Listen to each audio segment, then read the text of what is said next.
I guess நீங்க பாதி கேட்குது மிஸ்ஸஸ் சைலண்ட். இந்த வீடியோல மேடம் வெப்போட எண்டிங் எக்ஸ்பிரஷன் தான் பார்க்க போறோம். ஸோ எண்டிங்னால நிறைய ஸ்பாயிலர்ஸ் இருக்க தான் போகுது. ஆனாலும் ஸ்பாயிலர் அலர்ட். வீடியோக்குள்ள போறதுக்கு முன்னாடி இப்போ தான் நம்ம சேனலை ஃபர்ஸ்ட் டைம் பார்க்குறீங்கன்னா இந்த மாதிரி ending expression, movie reviews, movie break down இதெல்லாம் பார்க்க மறக்காம சேனலை சப்ஸ்கிரைப் பண்ணி ஆல் நம்பர்னை கிளிக் பண்ணி வச்சுக்கோங்க. சரி, ஓகே, இந்த வீடியோ வந்து ஸ்டார்ட் பண்ணிடலாம். ஃபர்ஸ்ட் நம்ம கிளைமேக்ஸ் ஃபைட்லேருந்து போயிடலாம். கிளைமேக்ஸ் ஃபைட்டில் மேடம் வெப் அந்த 3 பொண்ணுங்களை காப்பாற்ற ட்ரை பண்ணுவாங்க. வில்ல வந்து கொல்ல வருவான். மேடம் வெப்பால் ஃபியூச்சர் வந்து பார்க்க முடியும். ஃபியூச்சரை பார்க்க முடியும்னா ரொம்ப முன்னோக்கியான பார்க்க முடியாது. ஒரு ஃபியூ மினிட்ஸ்க்கு அப்புறம் நடக்க போத முன்கூட்டியே மேடம் வெப்பால் பார்க்க முடியும். அந்த ஃபியூச்சரை பார்க்குற பவர் யூஸ் பண்ணி அந்த 3 பொண்ணுங்களை வந்து காப்பாற்றிருப்பாங்க. இவங்க கடைசியாக பார்த்த விஷுவலில் மாடிக்கு போய் அங்கே ஹெலிகாப்டரில் தப்பிச்சு போகிற மாதிரி வந்திருக்கும். ஆக்சுவலாக அதான் நடக்க வேண்டியது. ஆனால் மேடம் வெப் திரும்ப திரும்ப ஃபியூச்சரை பார்த்து நிறைய ஆல்டர்னேஷன் வந்து பண்ணிட்டுப்பாங்க. அதனால வந்து ஹெலிகாப்டர் வெடிஞ்சு போயிருக்கும். இந்த இடத்துல மேடம் வெப் நிறைய ஃபியூச்சர்ஸை பார்த்து அதை ஆல்டர்னேட் பண்ணி கடைசியில் அந்த ஹெலிகாப்டரை வெடிக்க வைக்கிறது மட்டும் இல்லாமல் அதுக்குள்ள இருக்கிறவங்களும் செத்து போயிருப்பாங்க.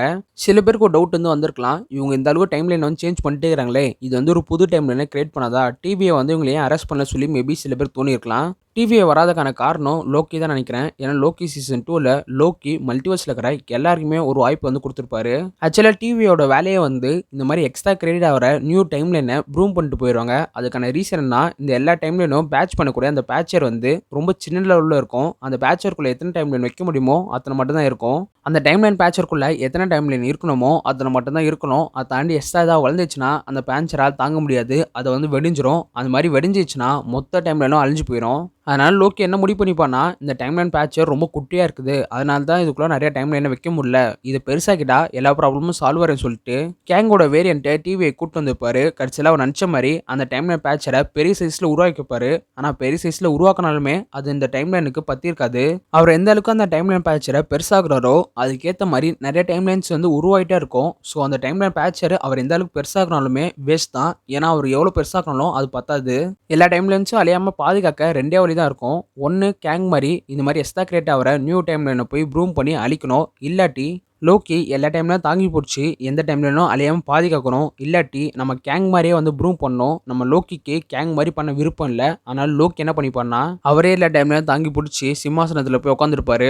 ஸோ இப்போதைக்கு லோக்கி அந்த மொத்த டைம்லைனும் ஒரு மரம் மாதிரி உருவாக்கியிருப்பாரு. அதனால எத்தனை டைம்லைன் உருவானாலுமே பிரச்சனை வராது. யார் வேணாலும் டைம்லைன் சேஞ்ச் பண்ணி அது ஒரு புது டைம்லைன் உருவாக்கலாம். அப்படி பண்ணாலுமே எந்த ஒரு இஷ்யூவும் வராது. ஏன்னா லோக்கி மொத்தத்தை தாங்கி பிடிச்சிருக்கிறாரு. அதனால தான் இந்த மேடம் எப்படியும் இவங்க இத்தனை டைம்லைன் சேஞ்சஸ் பண்ணியுமே டிவியை உள்ள வரலன்னு சொல்லி நினைக்கிறேன். அதுக்கப்புறமேட்டு அந்த வில்லனை தூக்க அடிச்சுப்பாங்க. மேடம் வெப் அந்த செகண்ட் ஃப்ளோர் வந்து கீழே வரும்போது சேஃபாக தண்ணியில் போய் விழுந்துருப்பாங்க. ஆனால் ஒரு ராக்கெட் வந்து அவங்க கண்ணில் வெடிச்சு அவங்க கண் பார்வை வந்து டேமேஜ் பண்ணிடும். அப்போ இந்த சீனில் இங்கே நோட் பண்ணிங்கன்னா எஸ்ன்றதை ஹைலைட் பண்ணி காமிச்சிருப்பாங்க. ஒரு வேளை ஸ்பைடர்வர்ஸ்ன்றதை லைட்டாக டீஸ் பண்ணுறாங்கன்னு நினைக்கிறேன். அதுக்கடுத்த ஷார்ட் எல்லாருமே ஹாஸ்பிட்டலாக வந்து இருப்பாங்க. மேடம் வெப்புக்கு கண்ணில் வந்து ஆப்ரேஷன் வந்து பண்ணியிருப்பாங்க. அந்த இடத்துல அந்த 3 பொண்ணுங்களும் வந்து மேடம் வெப்பு கூட பேசிப்பாங்க. அப்படியே இந்த பக்கம் பார்த்தீங்கன்னா பென் பாக்கர் கையில் குழந்தையோட ஓடுவார். இந்த குழந்தை யாருன்னு தெரியுதா? இதாங்க பீட்டர் பாக்கர். அந்த குழந்தை பீட்டர் பாக்கர் தான்றதை மேடம் வெப்பே வந்து கன்ஃபார்ம் பண்ணியிருப்பாங்க. அந்த 3 பொண்ணுங்களும் மேடம் வெப்ட்ட பேசியிருக்கும்போது சொல்லியிருப்பாங்க, பென் பாக்கர் அங்கிள் ஆகிட்டேன்னு சொல்லி ரொம்ப சந்தோஷமாக இருக்கிறாரு. அவர் அங்கிள் ஆகிட்டே தவிர அவருக்கு சுத்தமாக பொறுப்பே வந்து இல்லை, ரொம்பவே விளையாட்டுத்தனமாக இருக்கிறான்னு சொல்ல அப்போ மேடம் வெப் சொல்லியிருப்பாங்க, அவன் தப்பா நினைச்சிருக்கிறான், அவனுக்கு பொறுப்பே இல்லைன்ற மாதிரி சொல்லியிருப்பாங்க.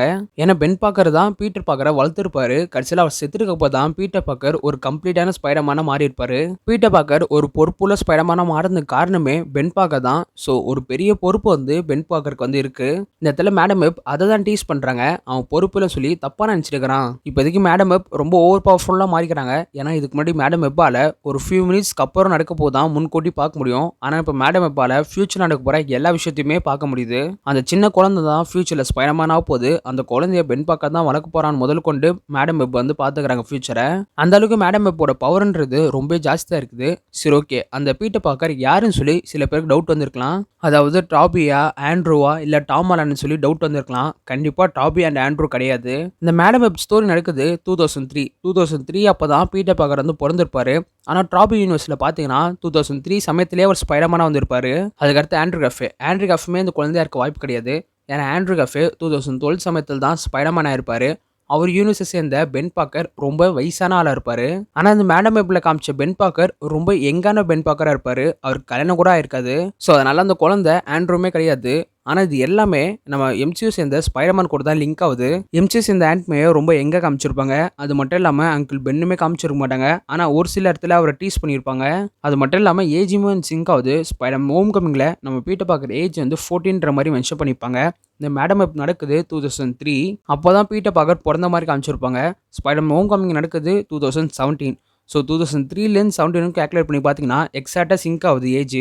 என்னதான் இத்தனை விஷயம் எம்சியூ வருஷம் ஸ்பைடர்மேன் ஒத்து போனாலுமே இது எம்சியூ யூனிவர்ஸ் கிடையாதுன்னு மென்ஷன் பண்ணுற விதமாக 2-3 சீன்ஸ் வந்து வச்சுக்கிறாங்க. இந்த சீனில் இந்த வில்லனுக்கு பின்னாடி பார்த்தீங்கன்னா ஒரு பில்டிங் இருக்குதுல, எக்ஸாக்டாக இதே இடம் வந்து எம்சியூ நியூஸில் இருக்கும். ஆனால் இந்த பில்டிங் இருக்காது. இதுக்கு பதிலாக அவெஞ்சர்ஸ் டவர் அங்கே இருக்கும். அது மட்டும் இல்லாமல் டெய்லி புக்கில் நியூஸ் பேப்பர் வந்து காமிச்சிருப்பாங்க. அந்த நியூஸ் பேப்பர் பார்த்தீங்கன்னா ரெட் கலரில் இருக்கும். எம்சியூ நியூஸில் டெய்லி புக்கில் கலர் வந்து க்ரீன், ஆனால் இதில் வந்து ரெட் காமிச்சிடுறாங்க. ஸோ இந்த 2 விஷயத்தை வச்சு கன்ஃபார்ம் பண்ணிடலாம் இது எம்சியூ யூனிவர்ஸ் கிடையாதுன்னு. ஆனால் இந்த யூனிவர்ஸ் வந்து வெனம் யூனிவர்ஸ் கூட தான் லிங்க் ஆகுது. ஏன்னா வெனம் யூனிவர்ஸ்லையும் டெய்லி புக்கில் ரெட் கலர் தான், இதுலேயும் ரெட் கலர் தான்.